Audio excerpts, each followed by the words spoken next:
How's it going, guys? My name is Franker and welcome back to the channel. Today we're just going to be doing a quick video just to cover the ByBit hack, just to quickly go over what exactly happened now that it's been like a day. Right, things move very fast. There's no point doing a video as things happen, right? You want things to play out and just sort of get the holistic story, but it seems like everything has rolled over now. We've got a better idea of what has happened, and part of the reason we're covering this is because we have done some ByBit videos in the past, so hopefully some of you guys have watched those videos, gone on to use ByBit, and now probably wondering what the hell is going on. So if you do enjoy this sort of content, make sure to hit that subscribe button. We are pushing for 1,000 subs this year, but this will be a quick one. There's not too much to the story, admittedly, but it is worth covering. So basically, latest on the ByBit record-breaking $1.4 billion hack. So obviously a lot of money, $1.4 billion. On February 21st, 2025, ByBit experienced a significant security breach, marking one of the largest hacks in cryptocurrency history. Hackers infiltrated one of ByBit's Ethereum cold wallets, stealing approximately 401,000 ETH valued at over 1.4 billion.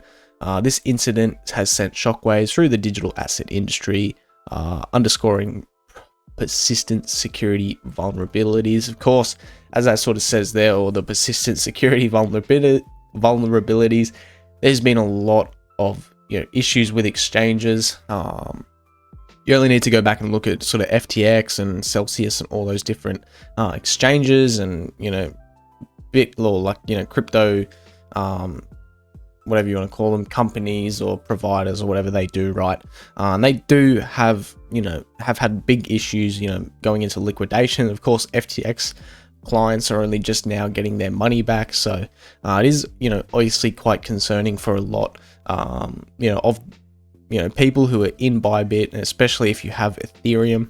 So how did it kind of happen? Well, the breach occurred during a routine transfer from ByBit's ETH multi-store or multi-signature cold wallet to its warm wallet. The attackers employed a sophisticated method manipulating the transaction by masking the signing interface. This deception displayed the correct address while altering the underlying smart contract logic, enabling unauthorized access to the wallet.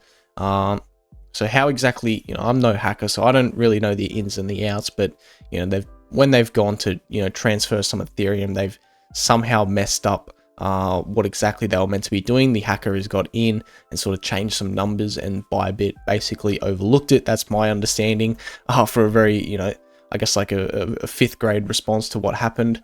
Further forensic analysis revealed that the attackers utilized advanced phishing techniques and social engineering to gain initial access to internal credentials, which were then used to bypass security protocols. Once inside the system, they exploited vulnerabilities in ByBit's multi-signature authentication process, creating fraudulent approvals that allowed the transfer of assets without raising immediate red flags.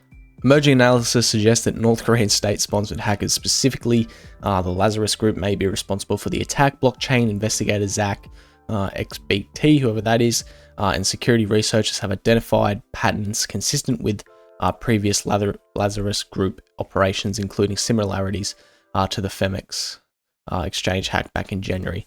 So, right, like a North Korean hacking group, Lazarus, they've gone in and hacked ByBit. They've taken $1.4 billion worth of Ethereum, which is obviously, a lot of money. And then as a result of that, what you do see, and is what is very common, right, there was then a $4 billion bank run on ByBit. So people basically panicked, right, and they're pulling their money out of ByBit, because of course you don't want to get stuck with your funds in a company that's going to go into liquidation or something like that. So there was a pretty big bank run on ByBit afterwards. So you did see a $4 billion bank run. ByBit experienced a $1.5 billion hack, and then yes, $4 billion. So it was $5.5 billion in outflow from the exchange. Okay, so of course ByBit are going to try and attempt to negotiate asset recovery, so they will try and get the Ethereum back, but in the meantime they have basically taken out a few loans to help cover some of the ETH stolen. So that is of course a little bit concerning, but I think most people understand that ByBit is a pretty big company, and that they are likely making a lot of profit, a lot more than $1.4 billion. So they should be able to handle this recovery. And of course, Ben Zhao, the CEO, has then come out on Twitter. He was very active on Twitter pretty well all of yesterday, but you can see since the hack 10 hours ago, so this was this tweet is now 22 hours old or whatever it is, so it's a little bit a while ago now. But since the hack, ByBit has experienced the most number of withdrawals we have ever seen. We had a total number of more than 350,000 withdrawal requests so far, and around 2,100 withdrawal requests left to be processed. So 99.9994 or whatever it is has been processed. So it pretty well seems that ByBit is all back to normal. Everything is working as should be. Yes, the hackers took the Ethereum and ran, but ByBit seems to be okay, which is very important, right? That's what everyone wants. And what sort of effect did this have on price? It could be quite a scary event, right? Where you can see like we're just here on the 1 hour chart, and you can see it was really just a small dip and a pretty quick recovery. So if we zoom out, I mean, even further, right? Like you really can't even tell what this, this is just another move in the market essentially, but it was quite a big event. So I think a bit more in the grand scheme of things, I think this is actually kind of a bullish event, right? Because it was a very, a very bad thing to happen, right? Like, ByBit getting hacked, but all Bitcoin did, at least, was actually just put in a higher low, right? So, despite quite possibly, one of the worst events you could see in crypto, which is a major exchange getting hacked and losing a large amount of funds, Bitcoin actually just put in a higher low. And if you have a look at ETH, you sort of see the same picture, right? Like, I mean, same thing again. We're just on the 1 hour chart, but you can see there's a low there, and we actually just put in a higher low. So yes, quite a bit of selling pressure, on the news of the hack, right? There's a lot of uncertainty. People want to just get out of the market, but since then, since the issue had been resolved, things are back to normal essentially, and it's sort of proving to be, if anything, a bit of a bullish event, right? That shows a lot of resilience in the market right now. A lot of people are unfazed by this. This is almost like a, I think in the long run, we're going to look back at this as a big nothing burger. Yes, sucks for ByBit, right? They lost a lot of money, but they're still operating. They were able to manage all of the withdrawals. All the withdrawals have been processed. And in the end, we're going to look back at this and it's just going to be another day in the crypto sphere, right? And there's really nothing to show for it on the chart, so the market is largely unaffected. You have a look at something like the Bitcoin Fear and Greed Index, largely unchanged. It actually went up a little bit from yesterday, 55 to 49 to 50. So, the market is largely unfazed by this.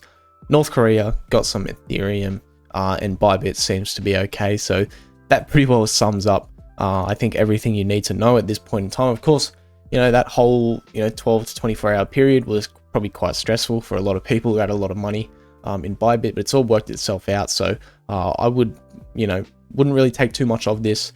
Just move forward. There's a good chance, from what I was reading as well, the beauty of cryptocurrencies is that you can track each and every transaction. You can track where the Ethereum is going, and a lot of that Ethereum and whatever they're converting it into has been blocked. So it's pretty well dead money to the hackers, and if anything, right, ByBit are going to have to go buy a lot of Ethereum to cover their losses. So maybe a bullish event in the end, but that's pretty well going to cover it, guys. Thank you all so much for watching. If you did enjoy it, make sure to hit that subscribe button as we are pushing for 1,000 subs. Anyways, guys, I will see you all in the next video. Peace.